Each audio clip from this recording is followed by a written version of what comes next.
الحمد لله نحمده ونستعينه ونستغفره ونؤمن به ونتوكل عليه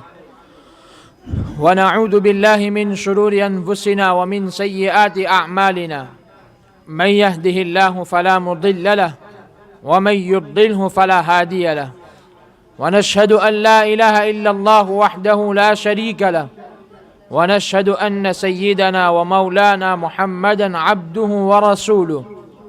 صلی اللہ تعالی علیہ وعلى آلہ واصحابہ وازواجہ وذریاتہ واہل بیتہ وبارک وسلم تسلیما کثیرا کثیرا اما بعد فاعوذ باللہ من الشیطان الرجیم بسم اللہ الرحمن الرحیم اقرأ باسم ربک الذی خلق خلق الانسان من علق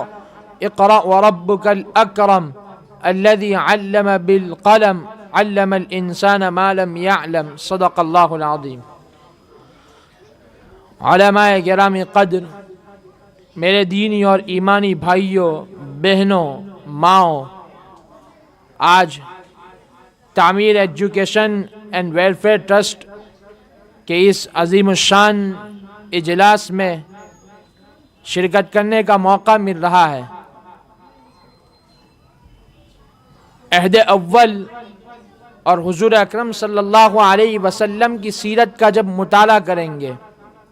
تو حضور اکرم صلی اللہ علیہ وسلم کی تعلیمات کیا ہے، حضور اکرم صلی اللہ علیہ وسلم نے جن حضرات کی تربیت کی ہے ان کی تعلیمات کیا تھی، وہ کیا پیغام لے کر اٹھے تھے، کیا پیام انہوں نے دنیا کے سامنے پیش کیا۔ ایک مسجد تھی، اس مسجد میں سب تعلیم دی جا رہی تھی۔ حضور اکرم صلی اللہ علیہ وسلم ایک طرف معلم تھے، ایک طرف امیر تھے، ایک طرف قوم کی کمانڈر، قوم کے چیف حضور اکرم صلی اللہ علیہ وسلم تھے۔ اور آپ پر جو تعلیم، جو قرآن اللہ تعالیٰ کی طرف سے نازل کیا گیا، اس ماحول کو ذرا دماغ میں لائیے، اس ماحول کو اپنے ذہن و دماغ میں تصور کرو جس دور کے بارے میں کہا جاتا ہے ظہر الفساد فی البر والبحر بما کسبت ایدی الناس لیذیقہم بعض الذی عملوا لعلہم یرجعون، کہ خشکی اور تری میں فساد اور بگاڑ عام ہو چکا تھا، انسانوں کے گناہوں کی وجہ سے یہ فساد پیدا ہوا تھا، اور حضور اکرم صلی اللہ علیہ وسلم کی بعثت اسی فساد کو، اسی بگاڑ کو، اسی خرابی پر قدغن لگانے کے لیے ہوئی تھی۔ حضور اکرم صلی اللہ علیہ وسلم پر جب پہلی وحی نازل ہوئی، اگر اس ماحول میں دیکھا جائے، ایک طرف سیاست گرم ہے،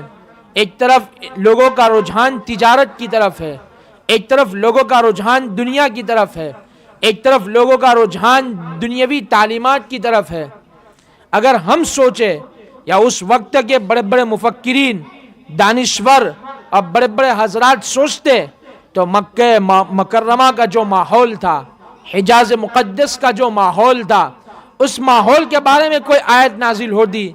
کہ لڑکیوں کو زندہ درگون نہ کیا جائے، کسی کے حق کو نہ مارا جائے، عورتوں پر ظلم نہ کیا جائے، کسی کو قتل نہ کیا جائے، کسی کی جائیداد کو چھینا نہ جائے، لیکن اللہ تعالیٰ کی طرف سے پیغام کیا نازل ہوا، اللہ تعالیٰ کی طرف سے پیام کیا نازل ہوا۔ اللہ تعالیٰ نے سب سے پہلی وحی میں حضور اکرم صلی اللہ علیہ وسلم کو حکم دیا، اقرأ باسم ربک الذی خلق، اپنے پروردگار کے نام سے پڑھو جس نے تمہیں پیدا کیا۔ کیا پڑھنا ہے اور پڑھنے کا آغاز کس سے کرنا ہے؟ حضرات مفسرین لکھتے ہیں اقرأ کل مخلوق، پوری مخلوق کو پڑھو۔ جمادات میں اللہ نے کیا رکھا ہے، نباتات میں اللہ نے کیا رکھا ہے، زمین کو اللہ نے مسطح کیوں بنایا، اس میں پہاڑ کیوں رکھے، آسمان کو اتنا بلند کیوں کیا، یہ حضور اکرم صلی اللہ علیہ وسلم کو پڑھنے کا حکم دیا۔ اور پھر اللہ کے رسول صلی اللہ علیہ وسلم کی صحبت میں جو صحابہ تیار ہوئے، وہ ان کے بارے میں کہا گیا رہبان باللیل وفرسان بالنہار، راتوں میں جب تہجد کے لیے کھڑے ہو جاتے تھے، اللہ سے لو لگاتے تھے، اللہ کے سامنے جب کھڑے ہو جاتے تھے تو ایسا لگتا تھا کہ ان سے بڑے عابد، ان سے بڑے عباد، ان سے بڑے زہاد اور ان سے زیادہ اللہ سے رشتہ رکھنے والے دنیا میں کوئی نہیں ہوں گے۔ لیکن جب دن ہوتا تھا، گھوڑوں کی پیٹھوں پر وہ سوار ہوتے تھے، جب ان کے ہاتھ میں آلات ہوتے تھے، کبھی تو وہ فوج کی کمانڈری کر رہے ہیں، کبھی اسلام کے پیغام کو پہنچا رہے ہیں، کہیں روم کو فتح کر رہے ہیں، کہیں فارس میں اسلام کے جھنڈے گاڑ رہے ہیں، کئی انسانوں کے ان کے حقوق بتلا رہے ہیں، اور اسلام نے انسانیت کو ان کے حقوق سے آگاہ کرانے کے لیے دنیا کی تنگ دستی سے نکال کر، دنیا کے ظلم و تشدد اور ظلم و جور سے نکال کر عدل و انصاف کے نظام میں ڈالا ہے۔ ایک حضور اکرم صلی اللہ علیہ وسلم کے بہت چھوٹے قد کے صحابی ہے ابن عامر رضی اللہ تعالیٰ عنہ، جب رستم کے دربار میں پہنچتے ہیں اور رستم کے درباری ان کا مذاق اور ٹھٹا کرتے ہیں کہ چھوٹے قد کے صحابی جن کے کپڑے پر پیون لگے ہوئے ہیں، جن کے کپڑے وہ کپڑے نہیں ہے کہ کسی بادشاہ کے سامنے، کسی حاکم کے سامنے پہن کر اس کو پہنا جایا جائے۔ ربیع ابن عامر رضی اللہ تعالیٰ عنہ جب وہاں پر پہنچے تو رستم نے سوال کیا، کیسے آنا ہوا، کیا پیغام لے کر آئے ہو، کیا پیام لے کر آئے ہو؟ فرمایا اللہ ابتعثنا لنخرج من شاء من عبادت العباد الى عبادت اللہ وحدہ ومن ضیق الدنیا الى سعتها ومن جور الادیان الى عدل الاسلام، کہ اللہ نے ہمیں بھیجا ہے اور اس لیے بھیجا ہے کہ لوگوں کی عبادتوں سے نکال کر لوگوں کو اپنے رب سے ملانا ہے، ان کا رشتہ اللہ سے مضبوط کرنا ہے، اور دنیا کی تنگی سے نکال کر دنیا کی وسعت انہیں عطا کرنی ہے، اور ساتھ ساتھ میں فرمایا ظلم و تشدد کی آندھی کو ختم کر کے، ظلم و تشدد کے نظام کو توڑ کر اسلام کا عادلانہ نظام عطا کرنا ہے۔ اور اسلام یہی تعلیم دیتا ہے۔ اسلام نہ کبھی کسی علم کا مخالف رہا ہے، بلکہ اسلام نے اس کی تعلیم دی ہے۔ حضور اکرم صلی اللہ علیہ وسلم کے پاس حکام کے، عمراء کے خطوط آتے تھے۔ اللہ کے رسول صلی اللہ علیہ وسلم نے ایک صحابی حضرت زید رضی اللہ تعالیٰ عنہ سے کہا اتعلم العبرانی والسریانیہ، کہ عبرانی اور سریانی زبان کو سیکھو۔ حضور اکرم صلی اللہ علیہ وسلم پر جو پیغام نازل ہوا، جو پیام نازل ہوا، اس میں انسانوں کے حقوق بتلائے۔ میں اس مناسبت سے کچھ باتیں پیش کرنا چاہتا ہوں جو حضور اکرم صلی اللہ علیہ وسلم نے فرمائی تھی۔ چونکہ یہ ادارہ، یہ تنظیم، یہ چیریٹی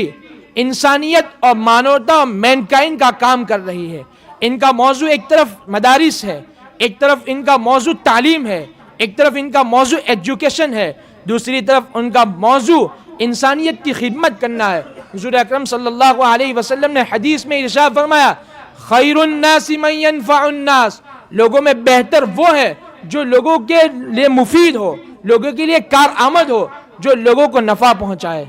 اور حضور اکرم صلی اللہ علیہ وسلم نے غریب کی بھی حفاظت فرمائی، یتیم کی بھی کفالت کرنے کا حکم دیا، بیواؤں کا بھی خیال کرنے کا حکم دیا، اور ایسے ایسے فضائل بیان کیے کہ جب احادیث پڑھتے ہیں تو انسان کی عقل حیران رہ جاتی ہے۔ اللہ کے رسول صلی اللہ علیہ وسلم نے ارشاد فرمایا انا وکافل الیتیم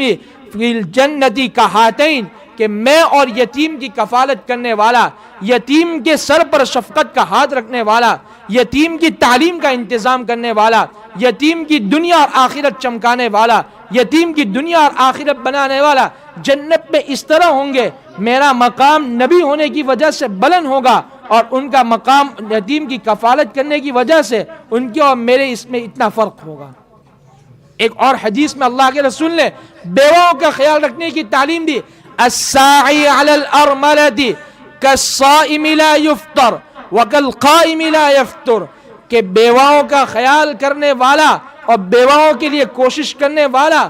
اس آدمی کی طرح ہے جو ہمیشہ روزہ رکھتا ہے، کبھی افطار نہیں کرتا ہے، اور اس مرد کی طرح ہے جو تہجد پڑھتا ہے، اس عابد کی طرح ہے جو تہجد پڑھتا ہے اور تہجد میں کبھی سستی نہیں ہوتی، کبھی لاپرواہی نہیں ہوتی۔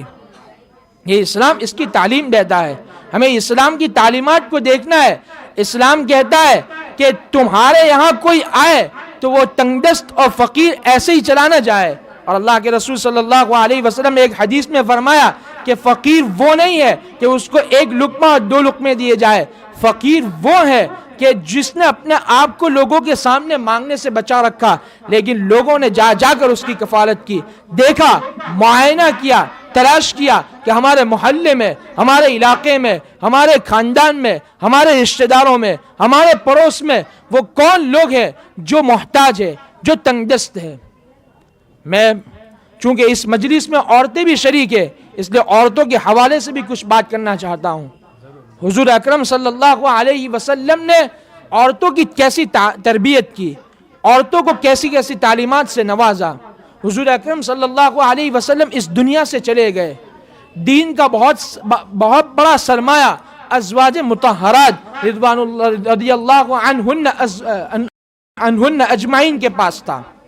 جب کبھی صحابہ کو کسی مسئلے کی ضرورت پڑتی تھی، وہ صحابہ سیدھے کبھی تو حضرت حفصہ کے پاس، کبھی حضرت عائشہ صدیقہ رضی اللہ تعالی عنہا کے پاس رجوع کرتے تھے۔ اور ایک عورت حضرت خنسہ رضی اللہ تعالی عنہ کے بارے میں مشہور ہے کہ انہوں نے 4 بیٹے کو تیار کیا، اور یرموک کی جب جنگ ہو رہی تھی دشمنوں سے، باطلوں سے، اسلام کے کٹر اور مخالفین سے، تو انہوں نے اپنے بیٹے کو نصیحت کی، اپنے بیٹوں کو وصیت کی کہ میں یہ چاہتی ہوں کہ تم اس جنگ میں پیٹھ پھر کر نہ بھاگے، تمہارے پیٹھوں کے اوپر خنجر نہ لگے بلکہ تمہارے سینوں کے اوپر خنجر لگے۔ جب ان کے پہلے بیٹے کا انتقال ہو گیا، ان کو اطلاع دی گئی تمہارے پہلے بیٹے کا انتقال ہوا، جب دوسرے بیٹے کا انتقال ہوا، ان کو اطلاع دی گئی تمہارے دوسرے بیٹے کا انتقال ہوا، جب تیسرے بیٹے کا انتقال ہوا، اطلاع دی گئی تمہارے تیسرے بیٹے کا انتقال ہوا، لیکن والدہ کے چہرے کے اوپر کوئی غمگینی کے اثرات نہیں تھے، لوگ حیران تھے، پریشان تھے۔ جب چوتھے بیٹے کا انتقال ہوا، ان کو اطلاع دی گئی تو ان کی زبان سے جملہ نکلا کہ میں نے اپنے بچوں کو اسی دن کے لیے پیدا کیا تھا۔ آج عورتیں اگر اپنے ہاتھ میں زمام لے لے، اگر آج عورت اپنے ہاتھ میں گھر کا نظام لے لے اور بچوں کی تربیت کا عزم کر لے، تو خدا کی قسم کہیں اور صلاح الدین ایوبی کی، کہیں اور عمر بن الخطاب کی، کہیں اور محمد الفاتح کی تلاش کرنے کی ضرورت نہیں ہے۔ آج بھی ہماری گودوں کے اندر شیخ الہند موجود ہے، آج بھی ہماری گودوں کے اندر ابو الکلام موجود ہے، آج بھی ہمارے گودوں کے اندر سلطان صلاح الدین ایوبی موجود ہے، لیکن اس طرح تربیت کرنی پڑے گی، اس طرح نظام بنانا پڑے گا۔ ربیعۃ الرائے اپنے وقت کے بہت بڑے محدث ہیں، 21-22 سال کی عمر ہے، لیکن بڑے بڑے مشائخ، بڑے بڑے محدثین ان کے پاس علم حدیث حاصل کرنے کے لیے آ رہے ہیں۔ جب ان کی والدہ حاملہ ہوئی اور یہ پیٹ میں تھے، ان کے والد کو جہاد میں جانا تھا، قتال میں جانا تھا، یہ سفر پر جانا تھا، اپنے بیٹے کو، اپنی اہلیہ کو 30,000 اشرفیہ دی اور کہا کہ اس کی تعلیم کا انتظار کرنا،